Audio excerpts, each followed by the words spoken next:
I'm Nidhi Kumar, and today is indeed a very important day. मैं आप सभी का अभिनंदन और स्वागत करती हूँ.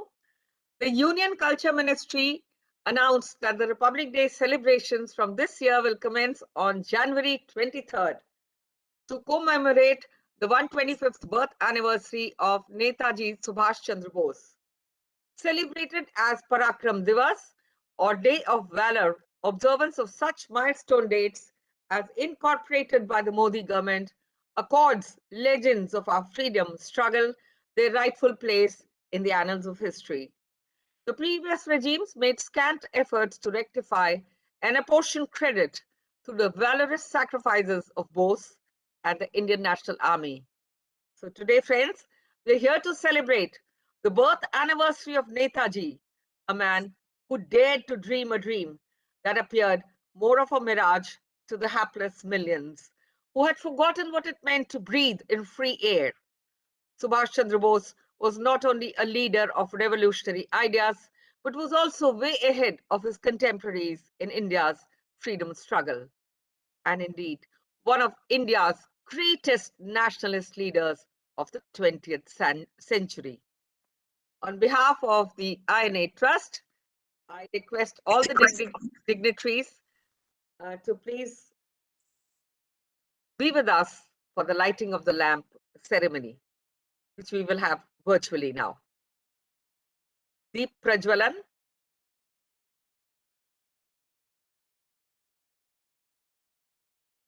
जो हमें रोशनी की ओर ले जाता है, अज्ञान से ज्ञान की ओर ले जाता है.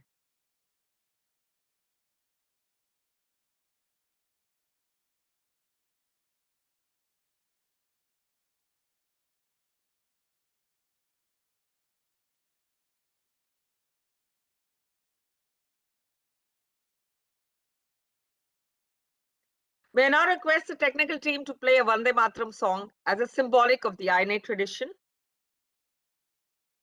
I now welcome Brigadier R.S. Chikara, Chairman of the Trust. I request you to please welcome the honorable dignitaries. Thank you. Professor Srikant Kandapalli ji, our noted economist Dr. Prasenjit Basu, Shri Arun Chawla, Director General FICCI, my colleague Dr. J.S. Rajput, currently the Vice Chairman of the Trust, fellow trustees, members of the Advisory Board of the Trust, our close associates and friends in the distinguished audience, ladies and gentlemen.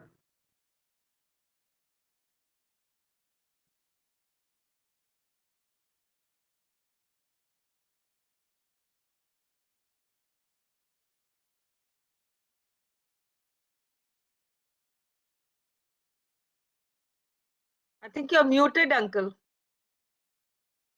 Just hold on a minute.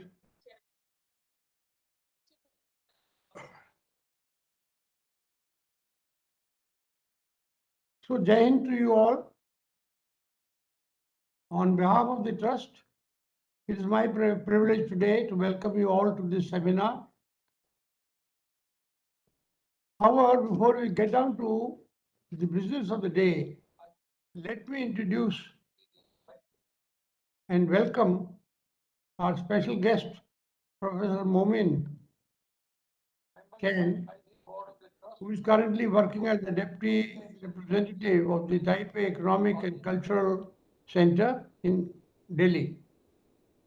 As you know, Taiwan is a great friend of ours, great friend of India in the region, and most of you would also know that Taipei has been important to us, and it has been in our minds all along since the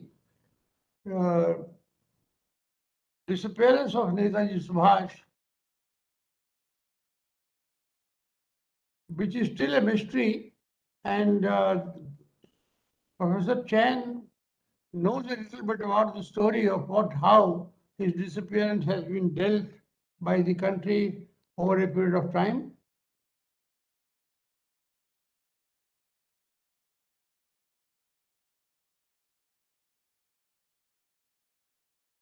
Our icon Netaji Subhash Chandra Bose was a great visionary and a leader par excellence, one with a great connect with the international powers and the strategic situation at that time.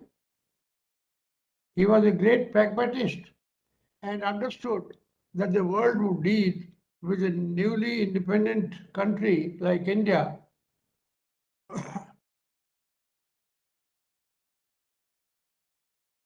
He was clear that the world would only grant a suitable and honorable place to any country based on how powerful and self-reliant that country is. So he was working for a strong, industrialized and economically self-reliant and self-confident India with the necessary military power that we require. Our discussion today will deliberate on the current status of the Indian defense system in the context of the challenges posed by China and Pakistan. The subject is of urgent interest not only to us, but to several countries, especially in Southeast Asia. So let us get on with the job. I only wanted to say once more how thankful we are to the Prime Minister of India for having placed Netaji Subhash on the Rajpath. In fact, we are now asking him to rename this road because the Raj is no longer in India, that Raj is gone, and we now need to get this particular road renamed as Azad Hind Road. So welcome to you once again, gentlemen and ladies. Thank you very much.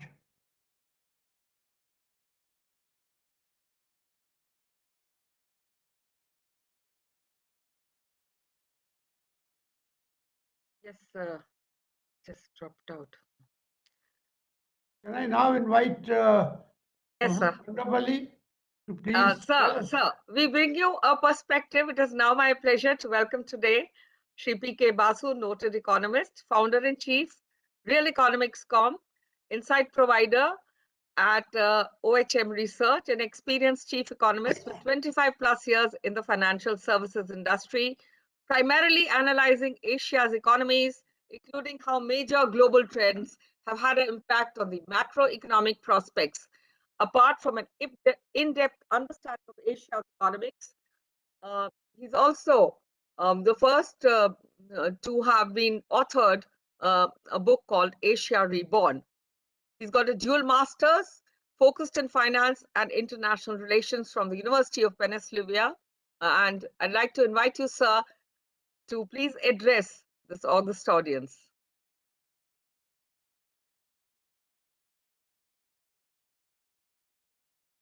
But before that, I beg your pardon. I would like the Director General FICCI, Shri Arun Chawla, to please address this audience before we introduce Prasenjit sir as a speaker.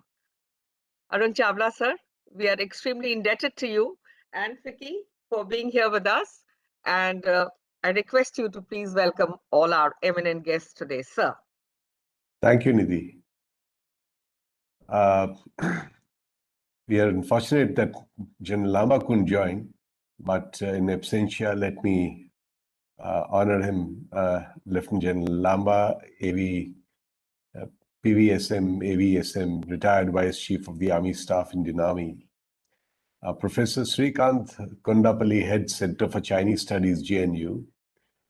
Shri P.K. Basu, eminent economist.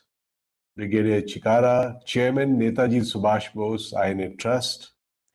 Dr. J.S. Rajput, Vice Chairman, Netaji Subhash Bose, INA Trust. Other distinguished members of the Trust, ladies and gentlemen. A very good afternoon, and I hope you are all keeping safe and healthy through these unprecedented times. I take this opportunity to welcome the participants from across the country to this August gathering on the occasion of Netaji's 125th birthday celebrations. FICCI is once again privileged to partner with INA Trust to perpetuate the memory of Netaji Subhash Chandra Bose. Last year, on the occasion of Azad Hind Hukumat Day, we had the privilege of hosting Shri Nitin Gadkari, Minister for Road Transport and Highways, Government of India, and listen to his thoughts on achieving Netaji's vision for India. Ladies and gentlemen, I thank everyone for gracing this occasion with their valuable presence. This is an important juncture. Let the pandemic be an opportunity to reimagine ourselves as a nation. And the theme of today's session, which is so appropriate, is Netaji's roadmap for a free India finds a reflection in New India at 75. Netaji Subhash Chandra Bose is one of the most iconic Indian leaders and hardly requires any introduction. His leadership skills were unmatched, whether it was municipal politics, the journey from a common congressman to the Congress president's position, the formation of the forward bloc, or the struggle for Indian National Army. He acted with fortitude in the face of adversity. He imagined India to be a nation where not only political rights, but also social and economic rights would be guaranteed. He had envisioned an Indian state that was economically independent and had a greater say in the world economy. It is also important to highlight his progressive stance with the induction of women in Rani Jhansi Regiment in Azad Hind Fauj. He had shown that he was ahead of times in promoting gender equality. Ladies and gentlemen, India is a young nation. This means that we have a very large number of young women and men who need attention and to be meaningfully engaged in constructive work covering various streams, which is in sync with Netaji's thinking. With the right efforts in the right areas, the nation can be turned around on the development front and become a force to reckon with globally. Be it Gati Shakti, new education policy, production-linked incentives, FDIs, and many more initiatives, I'm sure our leaders are pulling the right strings to catalyze the need to achieve greater heights and eventually meet the vision that Netaji had for the country. Ladies and gentlemen, it is heartening to note that the central government has made numerous plans to promote sites across India associated with Netaji with the help of curated tours as part of landmark events to observe the anniversary of the formation of Azad Hind government and to celebrate January 23rd, the birth anniversary of Subhash Chandra Bose, as the Parakram Divas, a day of courage every year. All of these initiatives have been planned under the grand Azadi Ka Amrit Mahotsav celebration. So, ladies and gentlemen, with these few words, I invite our speakers to share their thoughts and take the session forward. Thank you very much for your kind attention. Thank you, sir, for your kind words. And we are indeed indebted to you and FICCI for honoring the legacy of the great legend Netaji Subhash Bose and also of the INA Trust and collaborating with us. On behalf of the Trust, I thank you once again for those inspiring words. And I now request our keynote speaker one for today, noted economist P.K. Basuji, to share his insights on today's function.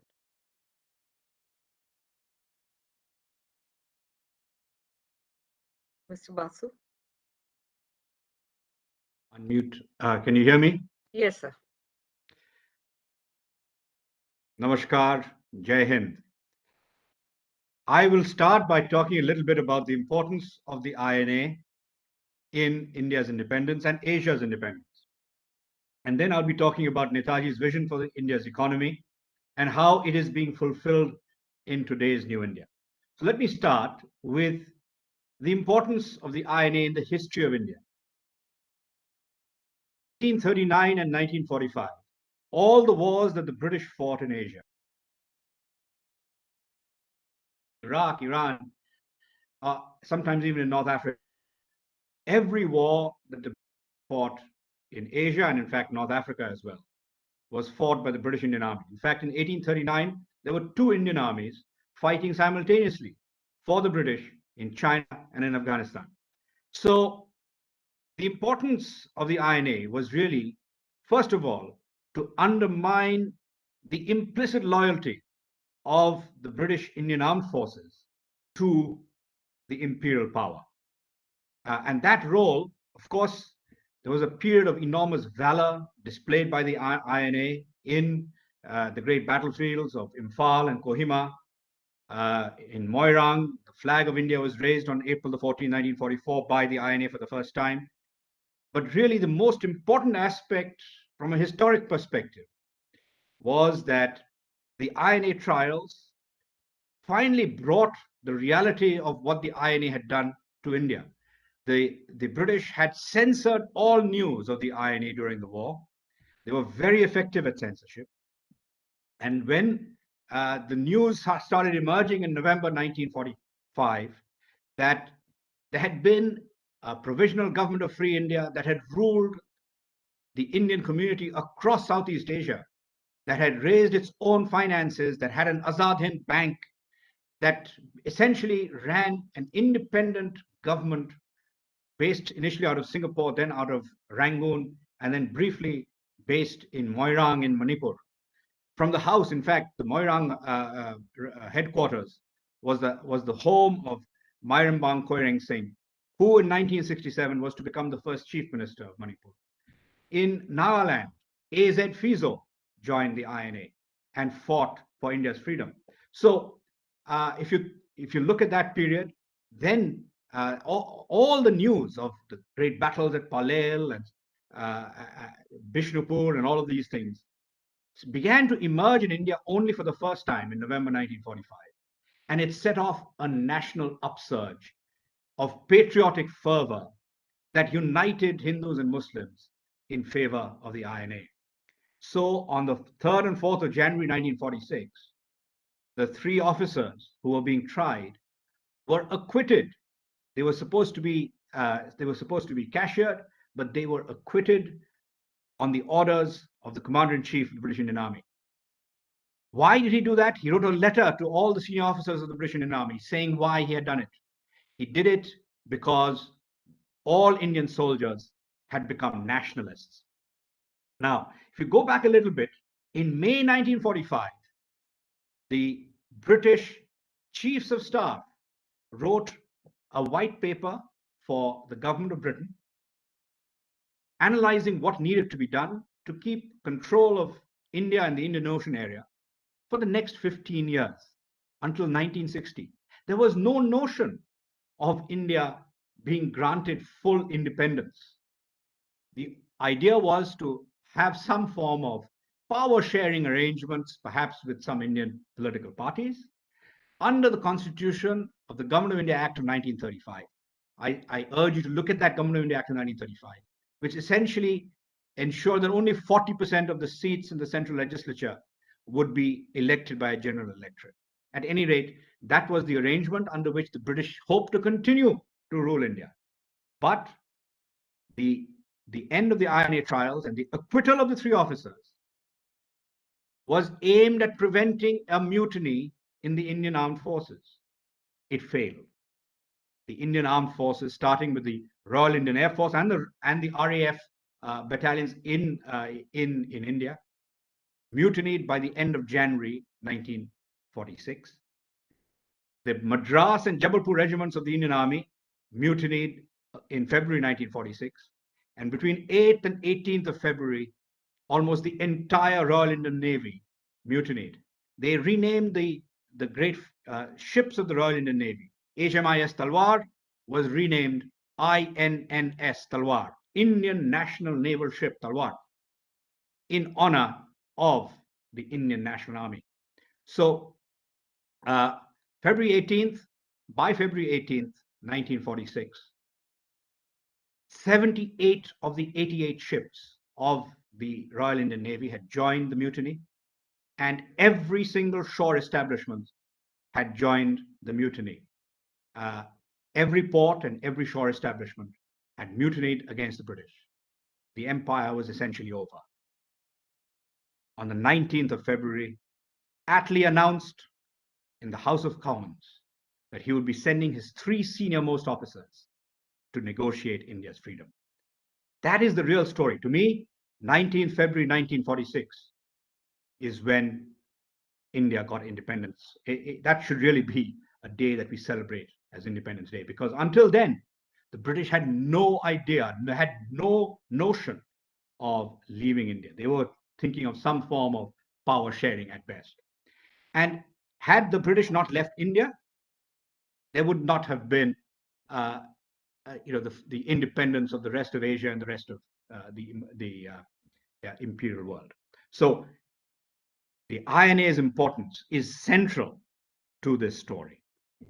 And I think this is a story that needs to be better understood and brought out in India's history books than it has been so far. So now, moving away from that theme, I mean, that theme is explained in much more detail in my 680-page book, Asia Reborn. But I also look at the importance of Japan in creating a modern Asia. But that is to be looked at in that book. Now, to come back to Netaji's vision for India's economy, that vision was laid out in several places. The most important one was when he was Congress president in 1938. Remember that Netaji became Congress president at a time when 7 of the provinces of British India had Congress-led governments.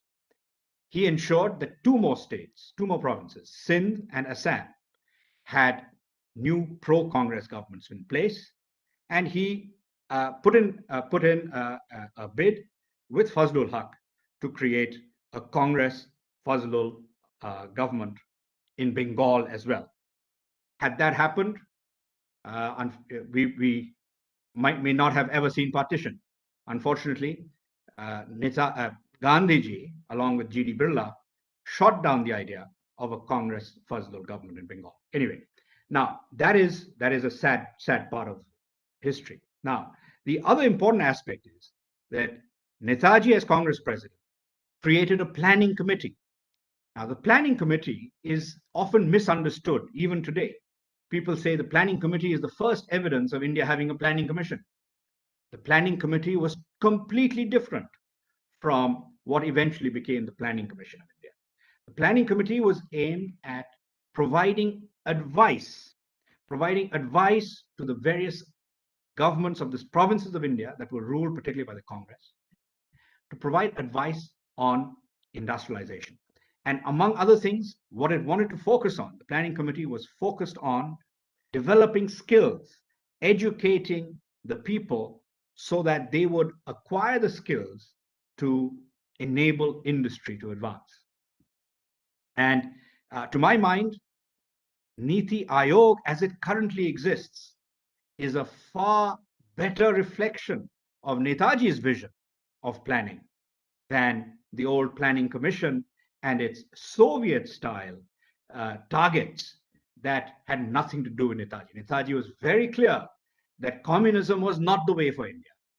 He had a vision for the economy that was called Samaved. And this is he used a Buddhist term, but he basically wanted a convergence or a synthesis of Western and Eastern ideas and basically a pragmatic approach to industrialization. He clearly wanted to industrialize, but also not neglect agriculture, ensure that agriculture was developed, that skills were developed so that the people could fully participate. And of course, he had a vision of uplifting all the people of India. And I think, ironically, while we've had socialist governments in the past, the socialist governments failed to deliver socialist outcomes. To my mind, socialist outcomes are when everybody has a bank account, when every Indian citizen has a bank account, not when more than half of India's citizens have no access to a basic bank account, which was the case until 2014.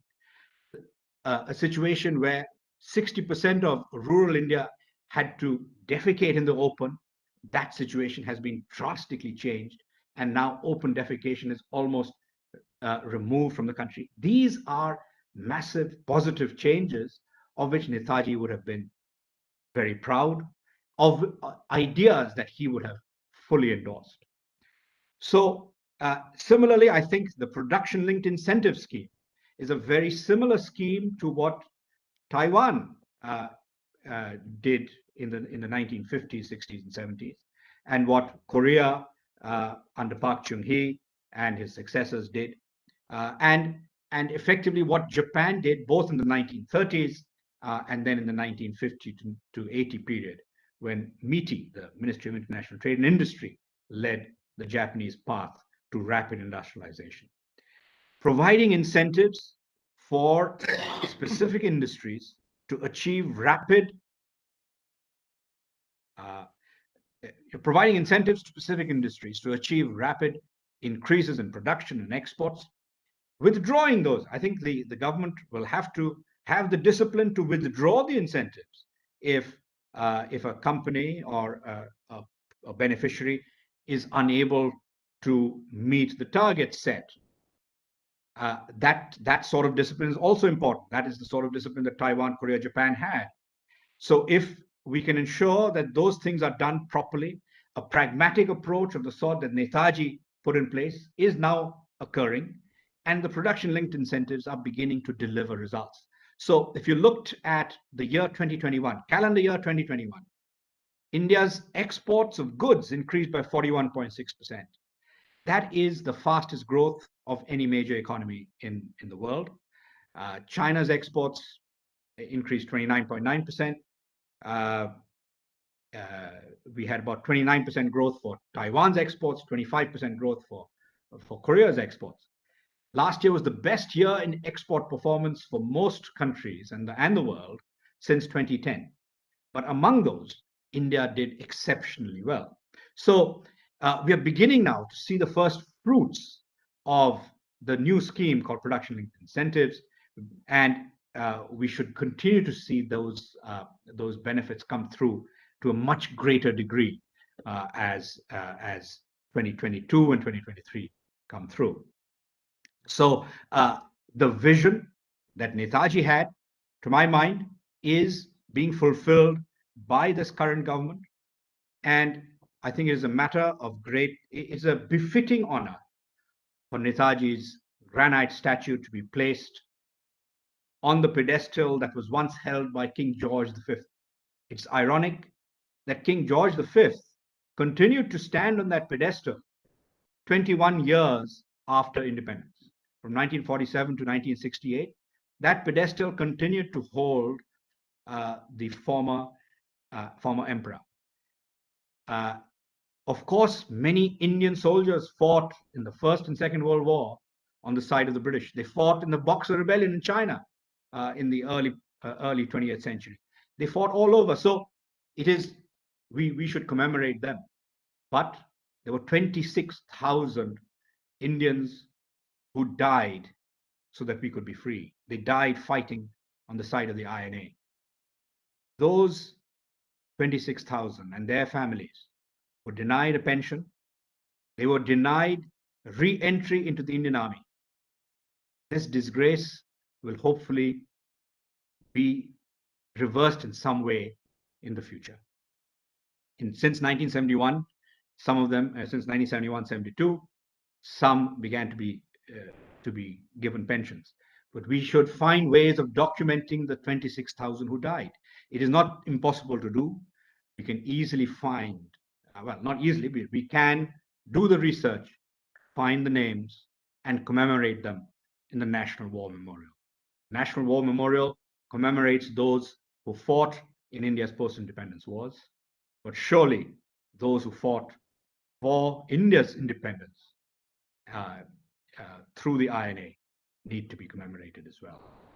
Those are things for the future, but it is, I think, a day of great pride tomorrow that a Netaji statue is to be established on that plinth where it belongs. Jai Hind.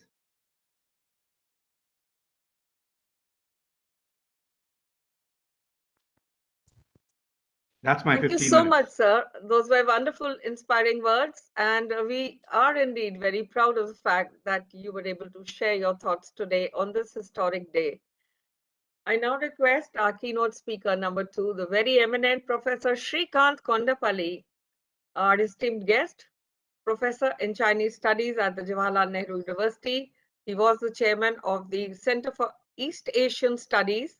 He's educated in Chinese Studies in India and China with a PhD in Chinese Studies. He learned Chinese language at Beijing Language and Central and Cultural University.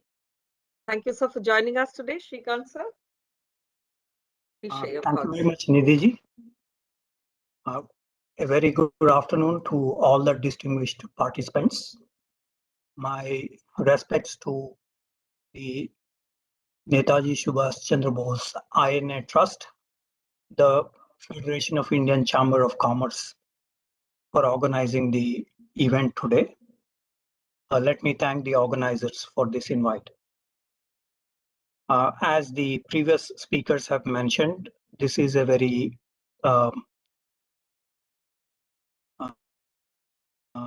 auspicious occasion for us to remember, commemorate the memory of the Navy. While of course there are several controversies and lack of documentary evidence in regard to the role of Netaji in relation to China and East Asia in particular, the visits to Japan, to Taiwan, to China, we do find that Netaji's position on China has been very pragmatic.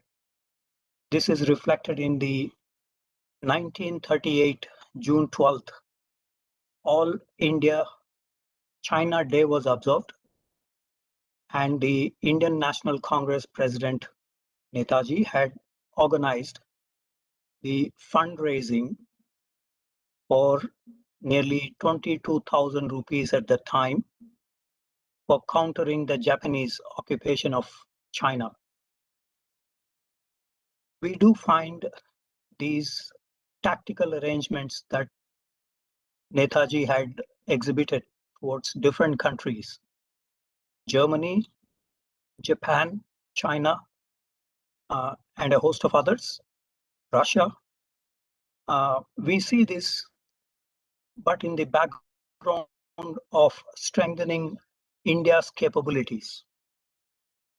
While a pragmatic position has been enacted for many such foreign policy, security policy related aspects, the fixation here is how to help India strengthen its capabilities.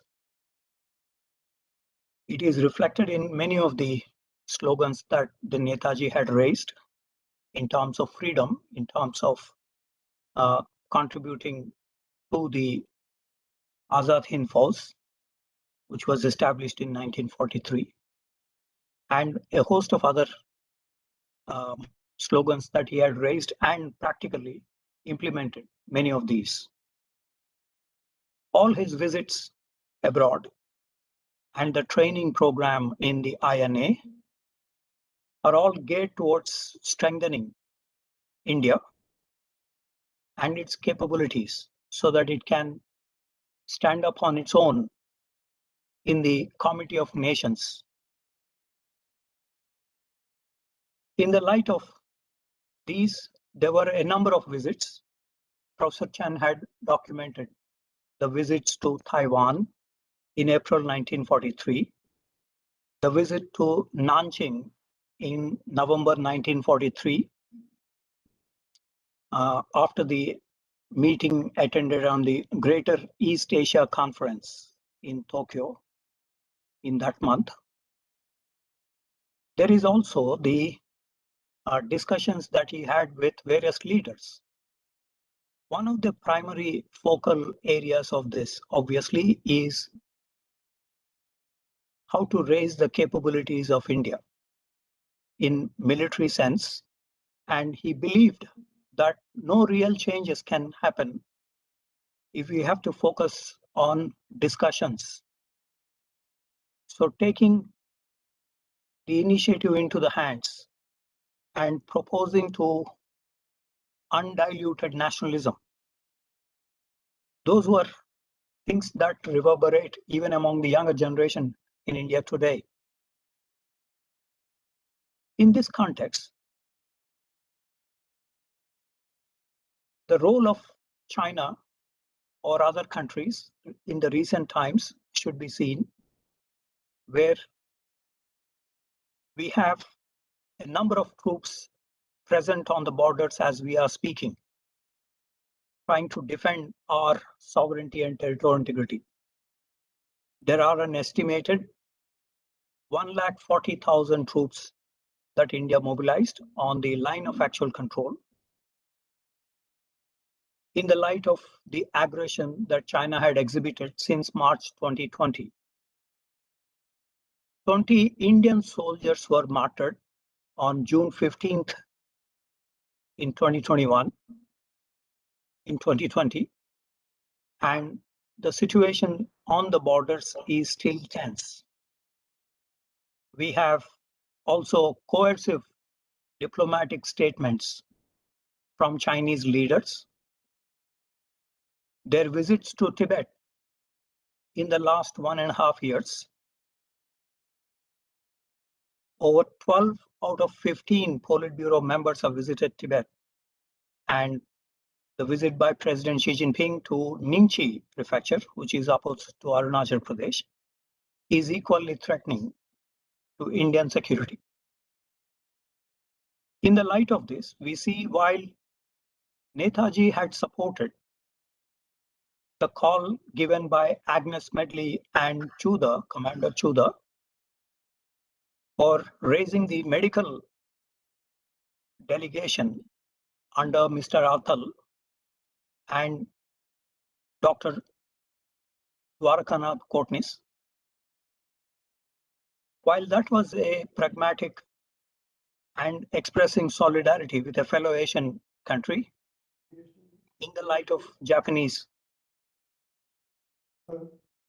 occupation of China, nevertheless, in the light of what we currently see, we can only term this as a tactical foreign policy that Netaji adopted with the strategic goal of making India self-sufficient.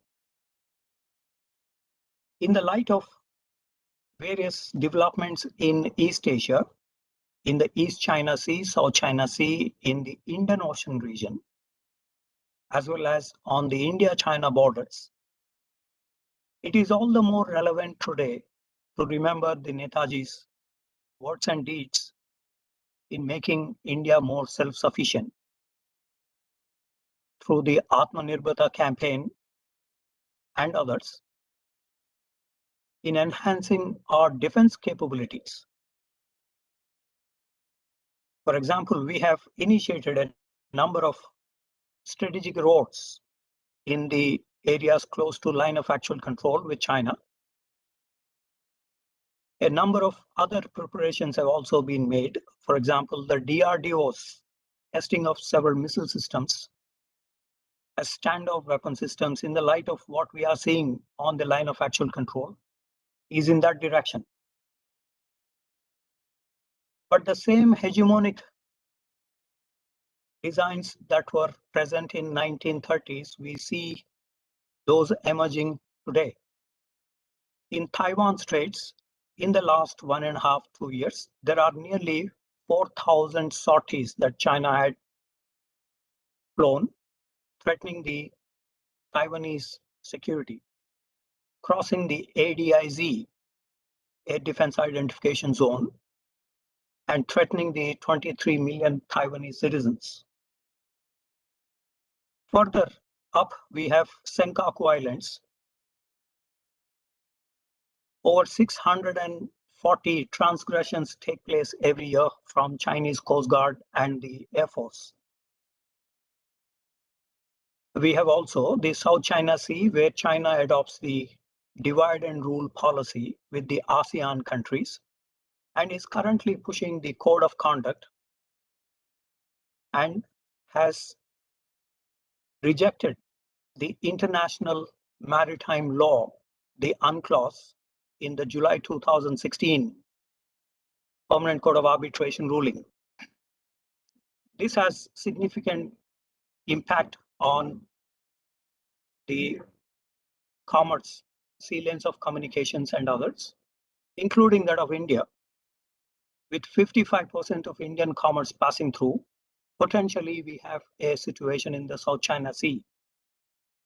Such hegemonic designs are also seen across Asia when a few media personnel in China suggested Kazakhstan belonged to that of China or Manipur belongs to that of China. So all the more relevant for us to remember and pursue Netaji's policies of self-sufficiency and strengthening our defenses. We recently went through also the issues related to debts in various countries in the neighborhood of India, Nepal, Sri Lanka, Bangladesh, Pakistan, Afghanistan, Maldives. We have seen how the encroachment here has led to many of these countries falling back on India for aid, for support. Again, as the Netaji's actions on Andaman Nicobar Islands indicated, and his discussions with a number of neighboring countries in Asia, India needs to take forward the Netaji's initiative in the light of the looming hegemonic designs in this region and beyond. Let me stop here and thank you for your attention.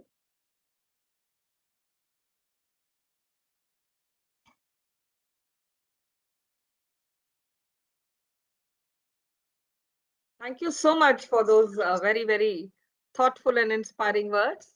And I would firstly like to apologize to General Lamba for the lack of communication. I stand corrected, sir. I'm very, very grateful that you have still found the time to be with us today at such a short notice. So, ladies and gentlemen, I'd like to welcome today with us Lieutenant General Arvinder Singh Lamba, PVSM, AVSM, retired as Vice Chief of Army Staff, Indian Army, with a comprehensive experience and understanding of the external and internal security environment, perspective planning, post-transformation, and strategic postulations. We welcome you, sir, on this historic occasion, and I welcome you as our keynote speaker to share your thoughts on today's historic day. Biddy, good afternoon, and thank you very much for this introduction. It's a pleasure to be here, and you have already said a bit of delay on my part to join. But I think it's a very important occasion that we need to highlight Netaji's pursuit of self-reliance. I, at the outset, extend my warm greetings and gratitude to the INA Trust Chairman, Brigadier R.S. Chikara. He's an old senior of mine. The FICCI Chairman, Dr. Arun Chawla, and Mr. Amit, Shrimati Amit Bose, who's the granddaughter of Netaji Subhash Chandra Bose. We have a very, very elite gathering. I consider it my privilege. And I have heard a bit of Dr. Kondapoli's address as well. He was speaking on China's strategy on self-reliance. And I think I would pack together in a couple of parts. First, why do we need to do it is something that has been highlighted and is visible to everyone. But a few thoughts from a services perspective. First, the dynamics of change of security are the only constant in this world. It's never constant, is the only constant. We've seen the shift from LAC that I have seen for 40 years of my service and several years thereafter during my services as part of the strategic community. And I have seen that the LAC, which was virtually without a bullet having been fired, but at the suspicion was still in our minds as soldiers, is it really there to stay? And we always suspected what China has done today. It's just that at various levels, the neighbors are given a place of good understanding and confidence, but that did not be the case all the time. So the first point I want to make is the transition in China's policy from a very LAC-centric approach where there were no disturbances, everything else was happening at the background. The way Tibet was militarized could not have been missed. And today they are in a mode of assertiveness and of aggression, not just on the Indian borders, but on the South China Seas, in the Indo-Pacific, across the world, wherever they've got this opportunity. So I think the one change that has happened is we have a different situation on the north. Second, this also has reinforced the situation on our west for Pakistan, in the sense it's a bigger threat to us.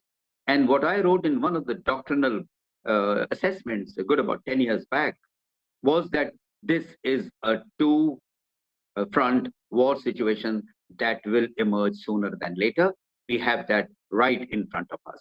Second, the second difference has been between China in 1949.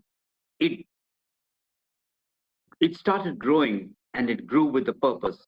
It grew with a purpose. Now one can say in retrospect, economy was just a part of it, but it never allowed security to become second to economy. And it followed this, whatever way was possible. It took full advantage of the Cold War between US and Russia and ensured that it was optimizing the gains directly or indirectly from US and the European countries to build up its own military.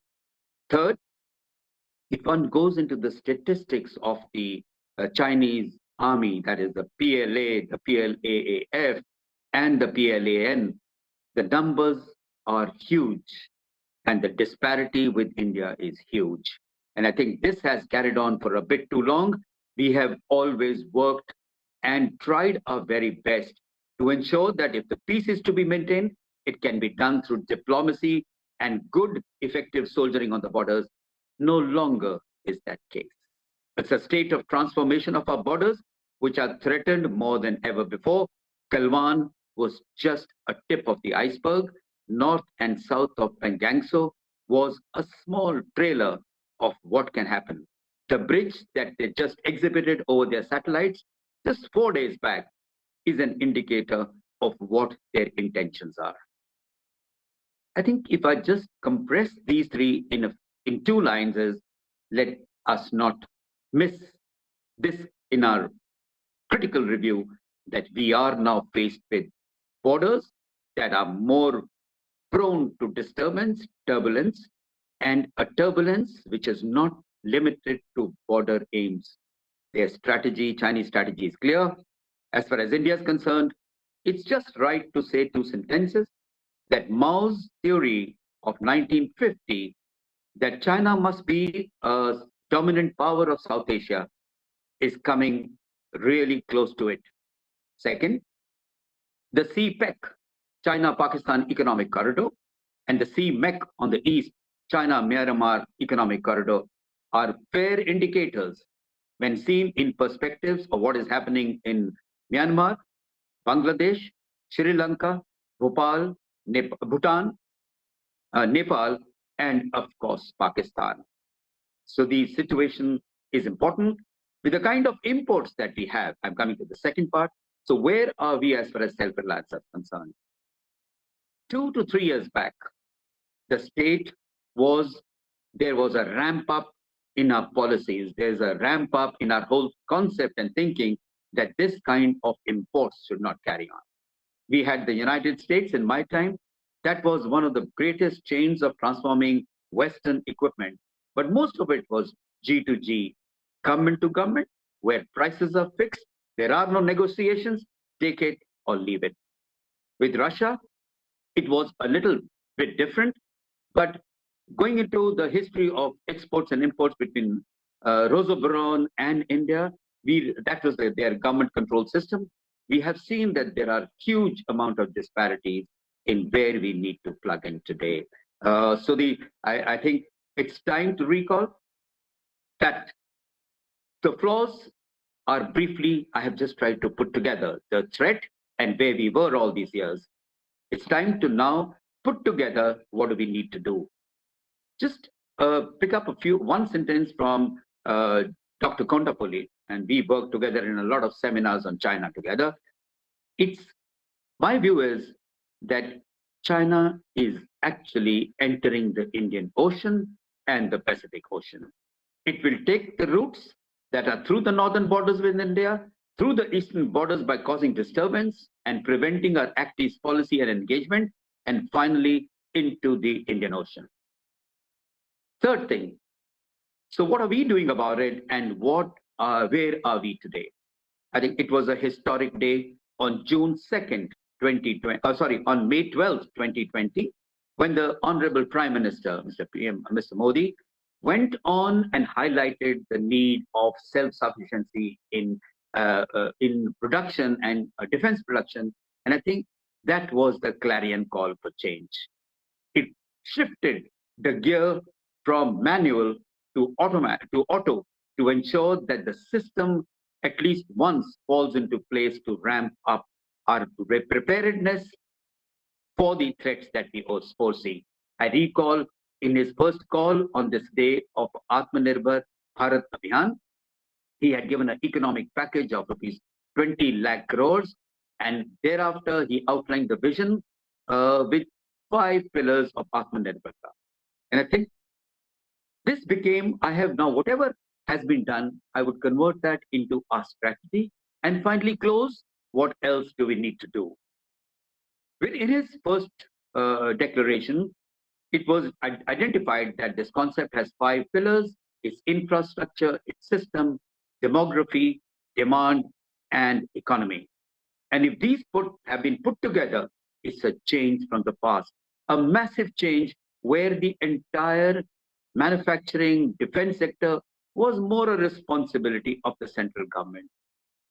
With these 5 pillars identified, what we evolved was the strategy. And what I have studied, first, it was an internal restructuring that has been done. It was identified that there's a need for a robust defense manufacturing sector, and nobody other than the Honorable Prime Minister has set this out to grow exponentially in the last 1.5 years. We needed also a growing private defense manufacturing sector, else there would be no option to replace the imports that have struck us, our capability, limited our capability over the last several decades. It's important to recall that the internal structuring of the sector was occupied solely by the central government. This was the change that we saw. This became participative, and this became something that would give everyone a chance to participate. Even the FDI through the direct route in the defense sector was enhanced to 74%, and it has been for ages at 49%, as I recall. Even for the defense manufacturing alone, a budget of 52,000 crores was set aside for procurement for domestic vendors. So part 1 of this strategy, as I saw it, was internal restructuring. Then how do we make a difference? Are we preparing ourselves with such huge investments to take care of our threats and just internal restructuring or needs?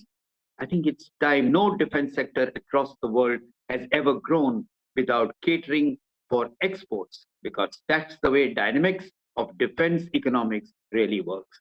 So the second point is about restructuring for exports. And in that, a defense expo, the last defense expo was a phenomenal upgrade. India was given the vision of a defense manufacturing hub, and alongside it was to be made the destination of global private defense manufacturers. Now that's what the change is. It's not only production, but it's giving a leeway, encouraging and inspiring global defense manufacturers to do it in India till we can substantially convert this into an indigenous hub. I remember 35,000 crores, that's about $5 billion, also have been set aside as the target in the series of papers and directions given by the system that for defense-related exports to become a target. I think this year alone, what I saw on the TV the other day, we are likely to target exports of $400 billion. But that's a phenomenal change. That's not exclusively to defense, but I guess the strategic leadership of the country today has set the mark and set the pivots for this movement after a long time. We also think that there is room for greater export, and since India has the third largest defense budget, it should plan to export more equipment abroad. And it's 5 billion today, and I remember that it is target of 15 billion USD over the next 5 years. If that part has been done, the external export system has rebalanced alongside the internal restructuring. I think the route is clear, and for that, the route that I identify as the third step is the corporatization of the OFPs. Some of the biggest mammoth units that we have, they need to be corporatized, and the timeline given has been 1 year, as I remember Mr. Rajnath Singh, the Honorable Defense Minister, had come back. It might take a little longer, doesn't matter. As long as this system can become the defense ordnance OFP system can be an integral part, but at the same competitive level as the corporate sector. The second part of the route that I identified was 2 defense industrial corridors in Uttar Pradesh and Tamil Nadu have been targeted. Thousands of crores of investments are expected in the next 5 years.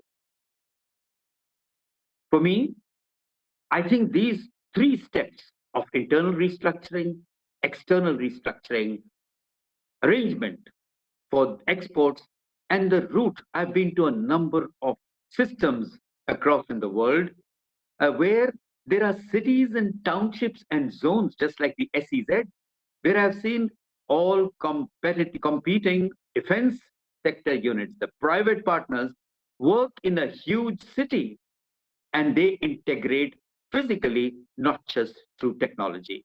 So if you see a wonderful small arms or a sniper rifle being made, the making may be somebody else, but the development equivalent of our IDEX, that's the Institute for Innovations of Defense Excellence, the technology, they've got those placed alongside such a city. It's integral from innovative thinking, innovative excellence, technology development, and transformation into a sniper rifle when it comes out. Similarly, there are hubs. There are huge hubs that have been designated.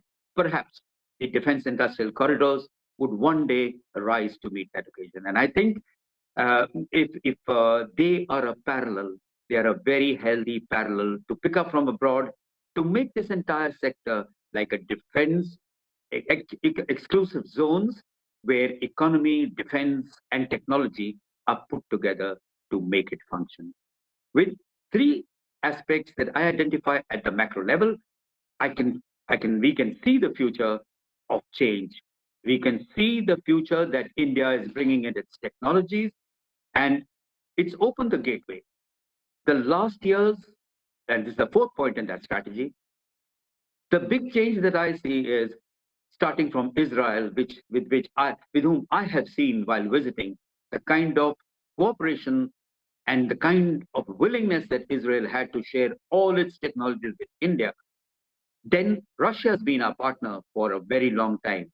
I was a second lieutenant in the 1971 war when we knew that the American 7th Fleet came into the Indian Ocean.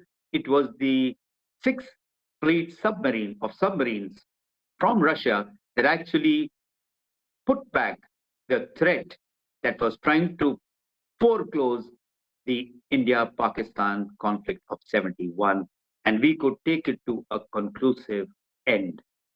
So I think this is extremely important. And a final word, we are on the route to capacity building. One is capability and one is capacity building. In that, I would suggest that the Army has a wonderful system called, it's the 7-year plan which we make for acquisitions, designing of technology based on threats. It's called the perspective plans for the Army. It's there for all the services.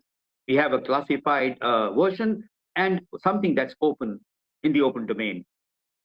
There needs to be a similar parallel in the civil sector, a PPP that actually integrates not only with defense sectors, but with other respective sectors to make this comprehensive in vision, in the strategy, in the point of accomplishment, and in conclusion stroke achievement, to make sure that we are on the road to becoming something not only that we trade off all threats or we keep all threats away, but if we are to be a middle power, a strong middle power, where our region can fall back to us.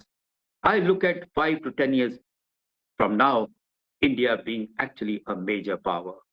And a major power that not only guides the stability and growth and prosperity of South Asia, but definitely integrates well in its vision with ASEAN, with Southeast Asia, with Far East, and with nations like Australia and Japan to make it a comprehensive scene.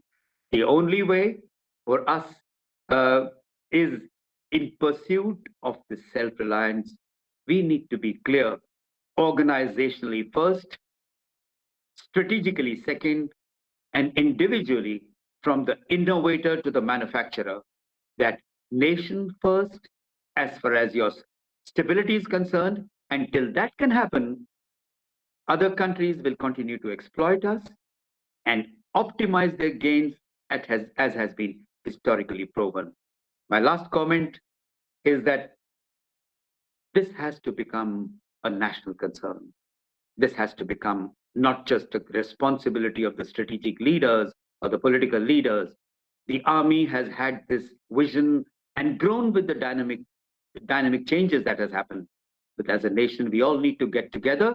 And I feel self-reliance is not too far away. We have already set course on very, very confident steps.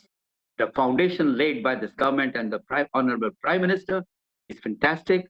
And I think this is just taking the route of what Netaji Subhash Chandra Bose must have imagined one day, that the country needs to be self-reliant, capable, and must have the capacity to not only ward off threats, but ensure that its smaller brothers in the neighborhood do not get threatened by its presence there. Thank you so much, Nidhi. I finish here.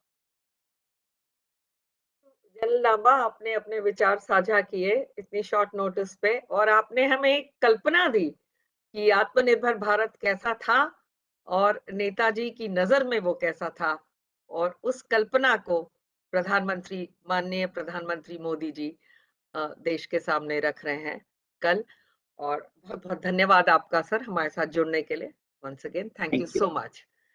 I would now like to welcome Professor of National Chung Hazu Singh University of Taiwan, currently working as Deputy Representative of Taipei Economic and Cultural Center in India, which is actually the Embassy of Taiwan. It is indeed our privilege to have with us Dr. Chen today. Namaste. Thank you for joining us. Please share your views, sir. Okay, yeah. Thank you for inviting me to attend this webinar. As you know, that I am actually a professor of international relations. But in 2020, I came here to Delhi, working as a deputy in Taipei Economic and Cultural Center, which is Taiwan's diplomatic mission in India. Before I came to a war in India, I actually visited Delhi and India many, many times.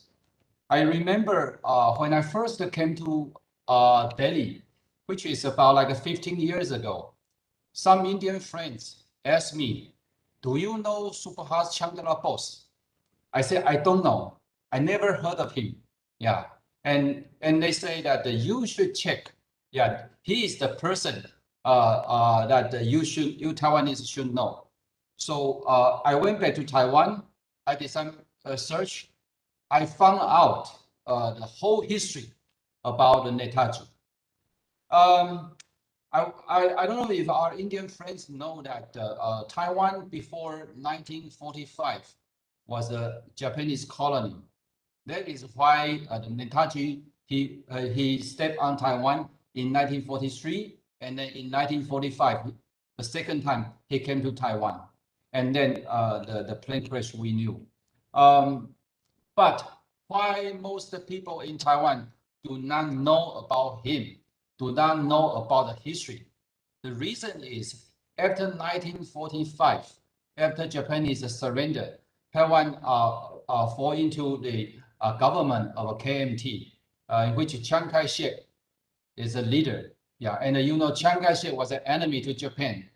So in Taiwan, a society which was ruled by Japan for 50 years, the entire history of the Japanese colonial era was wiped out. So when I grew up, we know very, very little about what happened during 1940s and the history that Taiwan and Japan and also with India, with Netaji, we have such a historical connections we didn't know. Fortunately, in the 1990s, Taiwan experienced a democratization, and now we are full-fledged democracy, and people of Taiwan now also rebuild our confidence, and also we have our own identity. We re-examine our past history. So the history in the 1930s and 40s, we were colonized by Japan. Were also part of our history. So right now, a lot of young historians are now conducting researches about Taiwan with Southeast Asia or even with India at that time. So I think that a lot of historical documents and the evidence about Netaji and also Japanese and also Indian independence movement, those documents, archives are in Taiwan. Yeah, but right now, very, very few Indian scholars notice this. Yeah, so earlier I talked to Professor Konapali. I also sent him some photos. Those photos and also some historical documents means that there was a lot of reports about Netaji. And even Chiang Kai-shek in 1940s, he also wrote about Netaji on his diary, and he feels sympathy. Yeah, he thinks that the Netaji is a decision to cooperate with Japan, fight for independence is understandable. Yeah, so I would say that what we need today is that Taiwan and India, we should re-examine, we should try to rediscover this common history of the Indo-Pacific, because we once had this kind of historical connections. Yeah, so here I'm in Delhi, and I also call for our friends in India. If we, in the future, we try to do something together. And on Taiwan, that we also have a national archives. We also have several database that we could also help Indian friends, Indian scholars, that we will find more about Netaji and also his legacy that actually has a huge influence over Taiwan in the 1930s and 40s. Thank you. Thank you so much, Dr. Chen. Indeed, such a pleasure to have you here with us. Thank you so much for joining us and sharing your thoughts with us. And I'm sure the INA Trust and you together with the Taiwan Embassy We can have a lot of cultural programs together. And on that note, I'd like to thank all of you for joining us, and it gives me great pleasure in welcoming amidst us today, noted Austrian economist and our patron and the daughter of the legendary Subhash Chandra Bose, Dr. Anita Bose. Thank you so much, ma'am. बहुत बहुत नमस्ते और बहुत बहुत शुभकामनाएं आज के इस दिवस के लिए. Finally, the Prime Minister is inaugurating something historic tomorrow. We're very grateful that you're here with us as our patron of the INA Trust. Do share your thoughts.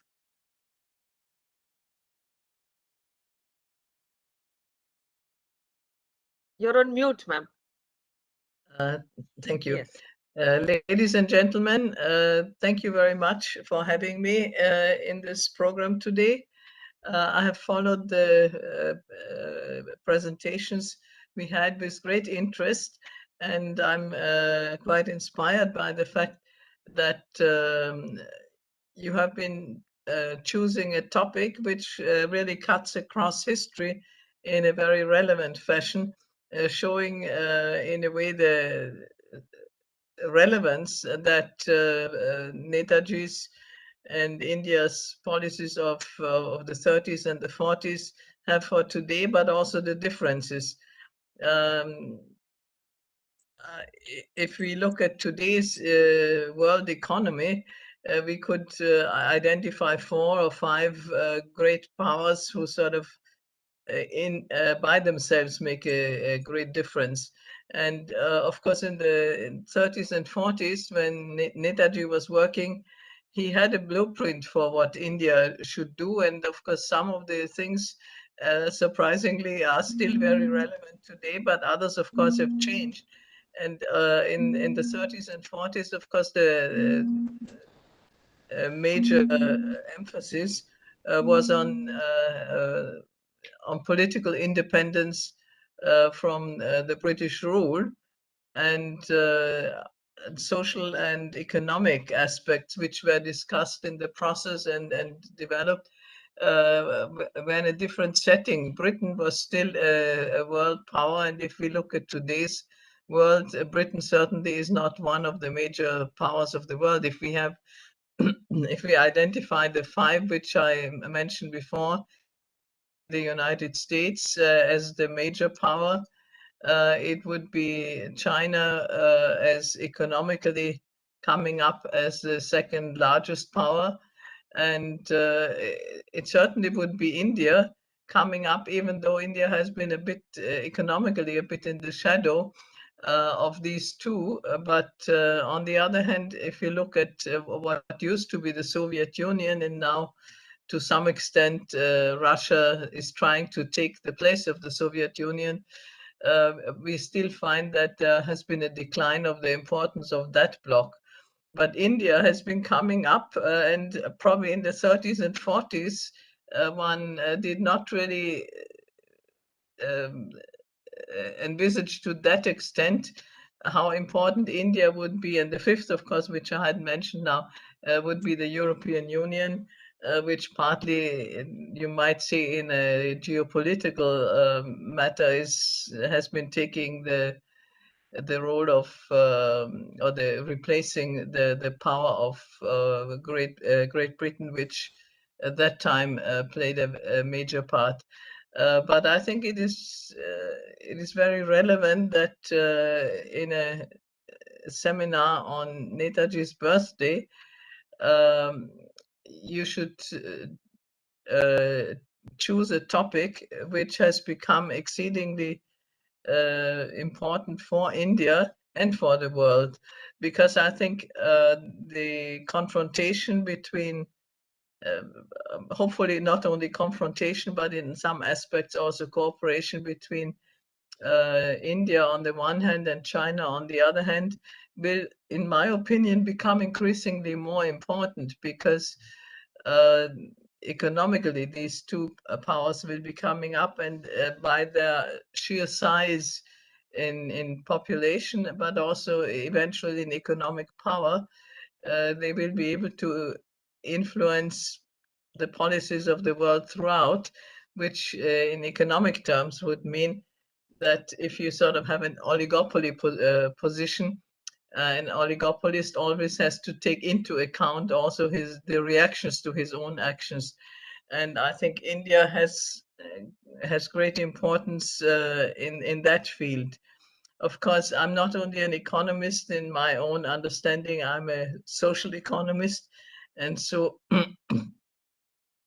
looking at the two Asian major powers, India and China, I find that India also bears a great responsibility in terms of her own traditions to be a counterpoint, so to say, to the Chinese project in being a democracy and in having a different cultural background. And I certainly hope that India will take account of her strengths as a democracy, the strengths in the sense that I feel that for the Indian population, and indirectly, of course, because of India's importance for the population of other countries as well, not only in the immediate neighborhood, but also in other parts of the world. India will take responsibility for her social and cultural aspects. And of course, one thing that distresses me a lot is if I find that India as a large power where you have all the major religions present don't always manage to live up to Netaji's ideals in that respect, to have a harmony between religions and to take into account the strength of the differences, but that religious and cultural divisiveness sometimes takes too strong a position in that. And one aspect, of course, that ties in with that, which for me as a woman is important. I'm certainly glad that Netaji was a champion of gender equality. And I think India, and of course also China has, and the rest of the world for that matter, has some way to go in that direction. So let us take Netaji's ideas and ideals on a day like this and take into account the changing environment of the world and take insights which were positive to continue to work for the well-being of the Indians, but also of people of all the other countries. Thank you very much, and Jai Hind. Ma'am, thank you so much for sharing those thoughts of yours. They're very, very important for us at the INA Trust. May I now request Vice Chairman of the Trust, Shri J.S. Rajput, to present the vote of thanks, sir.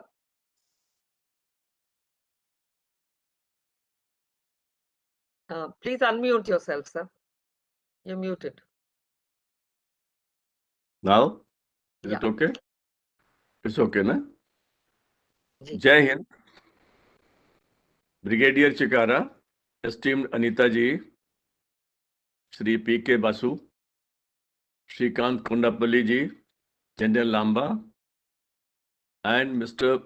Chen, trustees, advisory board members, and distinguished audience. Yes, it's a great day today. We are waiting for tomorrow, which is already a historic day, but will become more historic with all that is going to be announced tomorrow evening by the Prime Minister of India. Millions of Indians wanted a statue of Netaji on that road, under that canopy. All of them are happy. The entire country is rejoicing once we have come to know of this. This particular, the deliberations that we had just now have pointed out towards one thing. India is now conscious of its responsibilities to its people, its neighbors, and to itself. All the speakers have very eloquently discussed how significant it is to have a generation that knows the meaning of self-reliance, that understands India and that articulates properly the role of India in the global committee of nations. And perhaps this is what Netaji wanted. He wanted a dignified India, an India in which every person, including the last man in the line, has a dignified life, has the basic essentials of life. And for that, you need to create a generation of young persons who would love India, who would love Indians, who would be conscious of the cultural tradition and history heritage of India, who would know that they have the capabilities to lead in every branch of knowledge, every discipline, every area. They can defend their country. They can certainly, and most importantly, honor their heroes who have shown the path. People of my generation who were young in 50s and 60s, Netaji was our hero. And even today, you talk to any young Indian of 18 years or 15 years and mention Netaji, you will see the brightness, the glamour and glitter in his eyes. This is what is going to happen now. Our history books will give the proper place to Netaji. Our government has decided to give the due honor and respect to Netaji. His memory, his contributions will now be known to every young person in the next generation, and I think this is the great achievement. Let me on this occasion convey the gratefulness to the Prime Minister, the Government of India, and let me also recall with extreme respect and respect and gratitude how Brigadier Chikara has been working so hard for all these years for the statue, for renaming the road, for creating a memorial for Netaji. And I'm sure now we have started moving in the right direction, and we shall be able to achieve our objectives. I would like to thank all the distinguished speakers. And I must mention we are privileged that Anita ji has spoken in this seminar and is with us.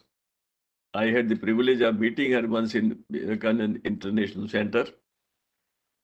I'm also grateful to all those who have participated online in this seminar and have helped us to recall and regenerate another wave of gratitude amongst Indians, amongst our people, and all Indians are really very happy to see what is going to happen tomorrow.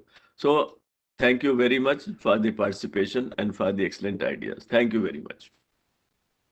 And thank you to all the distinguished speakers. And I would like to thank once again on behalf of the INA Trust, all members of FICCI, and especially to the Director General Arun Chawla ji.